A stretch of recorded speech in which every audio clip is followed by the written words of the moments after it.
a new pharaoh arises, and he doesn't remember Joseph.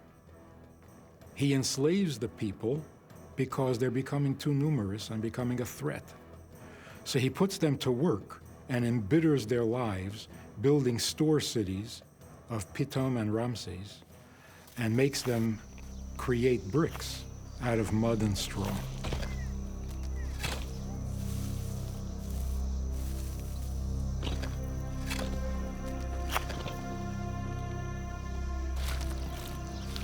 It was intriguing to see this type of construction in different parts of Egypt. Were any of these bricks molded by the hands of Israelite slaves?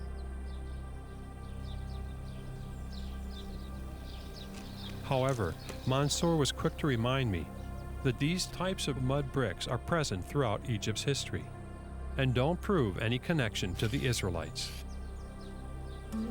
In his search for evidence that fits the idea of Israelite slavery, Professor James Hoffmeyer focuses on the first half of the New Kingdom because he favors a Ramesses Exodus date. There he finds a very interesting set of evidence. It states in the biblical story that the Hebrews were supposed to make bricks from mud and straw. Is there any evidence of that? We have two lines of evidence that this practice referred to in Exodus chapter 1 and Exodus chapter 5 really was the sort of thing going on. We have the depiction in the tomb of Rechmire. He was a vizier or prime minister under Thutmose III in the 15th century. And there we can see POWs, both Semites from Canaan and Syria, working alongside prisoners of war from Nubia, black Africans. And there they are making bricks, overseen by Egyptian taskmasters with sticks. And so it's very clear that this was the treatment of prisoners of war. And we see these foreigners making bricks in southern Egypt for a building project at Karnak Temple. And I'm sure that picture could be replicated to other parts of Egypt, especially in the north. Secondly, we also have, from the same time period, the 15th century, the 18th dynasty, we also have pictures of agricultural work, especially work in the vineyards, picking grapes, stomping on grapes to make juice and wine. Here again, we find these same prisoners of war engaged in agriculture. Exodus 1:14 actually says they worked in brick and mortar and agriculture. So interestingly, the very two areas the Bible says the Israelites were forced to work in, agriculture and construction work, is the very two places we see this sort of work going on in private tombs in Egypt in the 15th century BC. Now, were all these prisoners of war, could these have been people such as the Bible states that were actually there that became suspicious and then were forced into labor? In the case of the tomb of Rechmire, tomb 100 in the Theban necropolis, it actually tells us they were hawked, they were plundered, they were prisoners brought back from the king's campaigns. Mm-hmm. So, and these happen to be in the south in Luxor. The problem is we don't have corresponding tombs for what was going on in the Delta, where the Hebrews were. So we lack that kind of evidence. Also during the 15th century BC, we have the beginnings of the deportations of prisoners of war from the wars of the pharaohs Thutmose I, Thutmose III, Amenhotep II.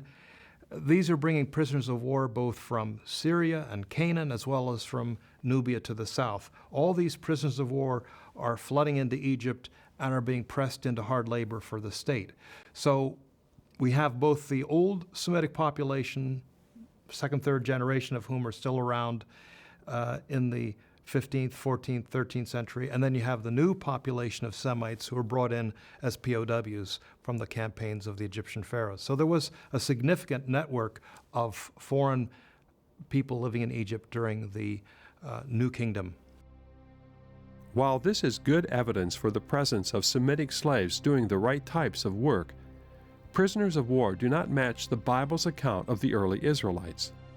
Meanwhile, David Rowe pointed to a different set of evidence that fits the pattern found in Egypt's Middle Kingdom, beginning with finds from Avaris. Well, what happened next? What does the archaeological record show?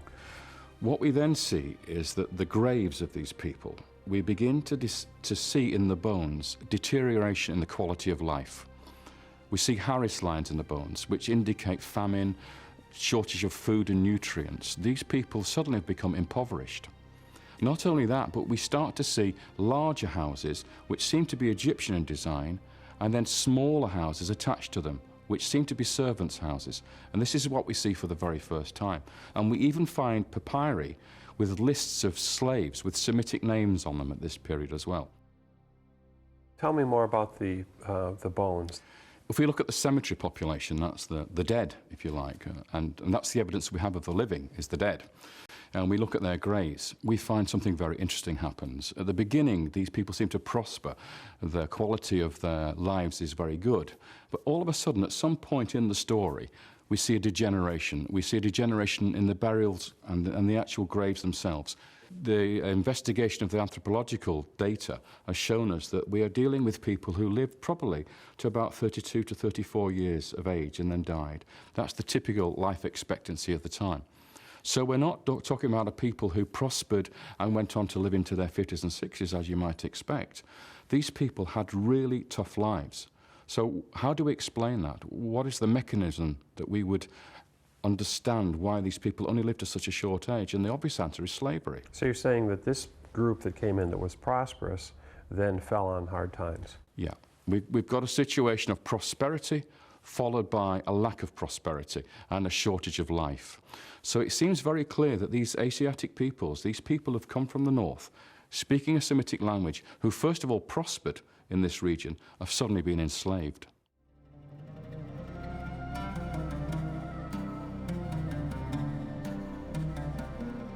Is there any physical evidence that there was slavery of Hebrew-type people in Egypt? There's one particular document which is quite amazing. It's called the Brooklyn Papyrus. And this actually is a list of domestic servants from one estate. We have maybe up to 100 people listed as slaves in Egypt. When we look at those names, 70% of them are Semitic names. And you can literally pick up Israelite names in there.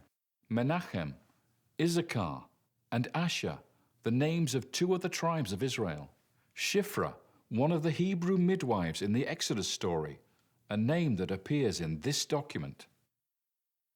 These are Hebrew Israelite slaves, and they're in a papyrus from the 13th dynasty, not from the 19th dynasty, not from the time of Ramesses II in the New Kingdom, but from the 13th dynasty, the Middle Kingdom.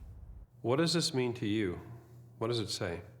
This is real evidence for the time when the Israelites were in Egypt as slaves.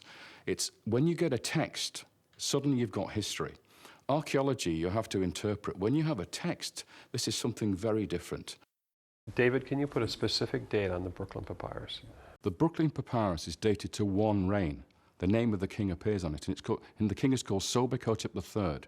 Now, he's the first king of a mini dynasty in the 13th dynasty, where you have maybe 4 or 5 very powerful rulers coming to the fore, a family of strong pharaohs. And this could be the pharaoh who did not know Joseph, the one who enslaved the Israelites, because it comes maybe 3 or 4 generations after the Middle Kingdom, when Joseph arrives in Egypt. We suddenly find this strong pharaoh, Sobekotep III, and we have this list of slaves with Israelite names. David, the thing that I'm puzzled by is why so many Egyptologists ignore the Brooklyn Papyrus. Well, this is the old problem again about time, isn't it?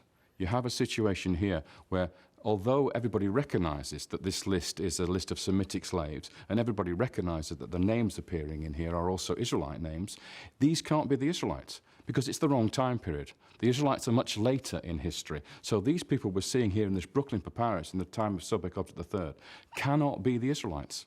All this evidence that we're finding in Avaris, this city in Goshen in the Eastern Delta, points us to the period when the Israelites were in Egypt, and that is the period we call the Middle Bronze Age. Most Egyptologists put the period of the slavery in the New Kingdom, in the 19th dynasty, and here we are in the 13th dynasty. So the things don't match. So that's why they disregard it. So they put it to one side and say it's another coincidence.